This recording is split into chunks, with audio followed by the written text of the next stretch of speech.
All right, so today we're diving deep into the seriously cool metaphysics of the Dreamweaver universe.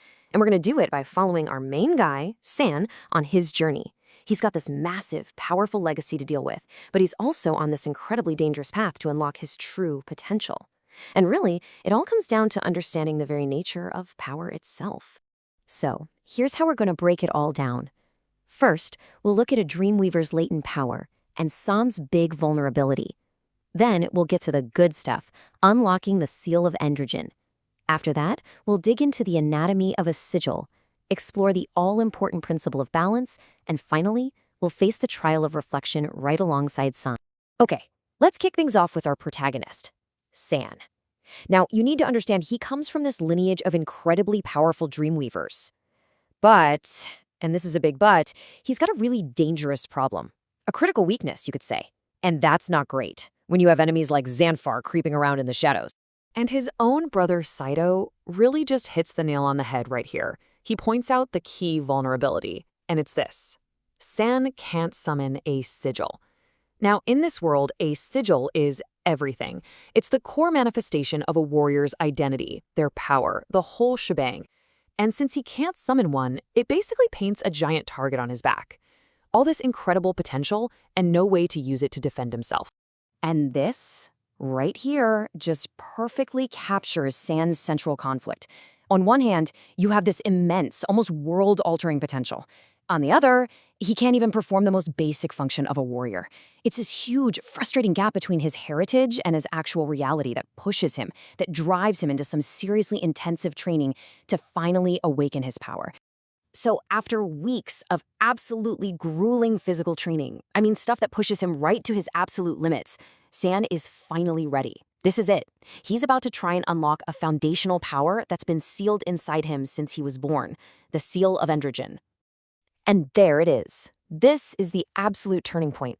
That incantation just unleashes this massive, raw surge of energy, completely shattering a foundational limiter deep inside him. And you gotta understand, this isn't just a simple power-up. No way. This is our first real glimpse of what a Dreamweaver's true and frankly terrifying power really looks like. So what does this new form look like? Well, it's basically a living paradox.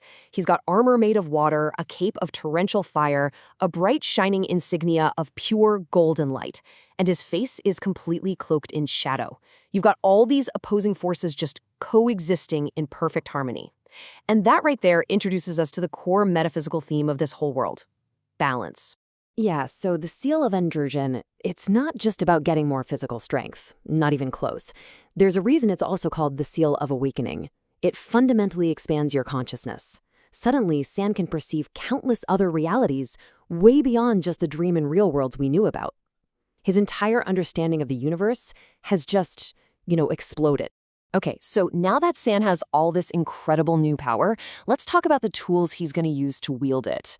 We're talking about sigils. This is the fundamental magic system that literally defines every single warrior in this universe. It shapes their identity and their fate.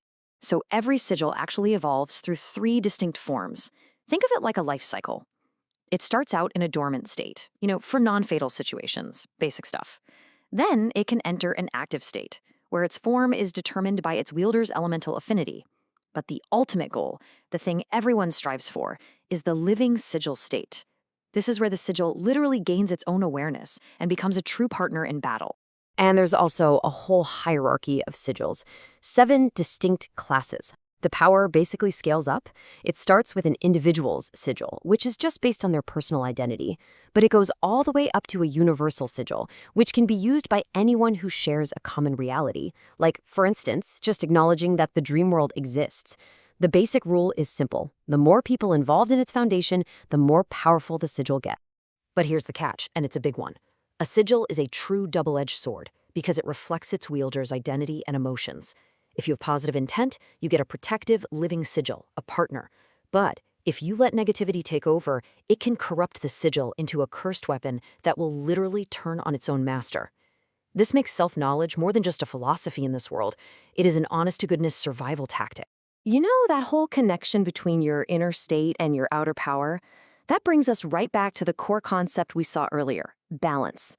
So let's really dive into the metaphysics here and see how all these opposing forces and elements are fundamentally interconnected. Okay, let's take a classic example: fire and water. They seem like complete opposites, right? One heats things up, the other cools things down. But they actually share a common underlying principle. See, they both influence motion. When you heat atoms, they move faster. When you cool them, they move slower. So they're really just two sides of the same metaphysical coin. And we see the exact same thing with earth and wind. Earth exerts weight through gravity, while wind can diminish it through lift and aerodynamics. Their effects are total opposites, but they both revolve around the exact same principle: weight. This is so crucial. True mastery isn't about choosing one element over the other. It's about understanding how they all work together in balance. Okay, so with that whole philosophy of balance in mind, let's circle back to San for the final test. This is the practical exam, if you will. He's about to face a metaphysical trial designed to force him to confront his greatest obstacle: unlocking the true seal of balance. So San walks into this cave, and the walls are just lined with mirrors. And then a reflection steps out to meet him. But it's not a monster. It's not his enemy, Xanfar. It's a version of himself, holding the Dreamweaver sigil. And this reflection just calmly says, "I am your worst fear." And that's the big reveal, isn't it? This whole time, San's core struggle, his true fear, was never Xanfar. It was his own identity, his Dreamweaver heritage, and all the painful history that comes with it. He wasn't being held back by a lack of power, but by his own deep-seated hesitation to just accept himself. This connects so perfectly to something his friend Ciela told him. Her family name, Solstice, doesn't mean fate. It means choice. And that's the key. Your heritage isn't some pre-written destiny you're stuck with. It's a choice. San finally realizes he has to choose the person and the Dreamweaver that he wants to be. Ultimately, San's entire journey shows us that true power isn't really about what you inherit or the abilities you're born with. It's about the choice to understand yourself, to find that inner balance, and to accept every single part of who you are. So that leaves us with one big question to think about. If your own identity was a weapon, would you choose for it to be a blessing or a curse?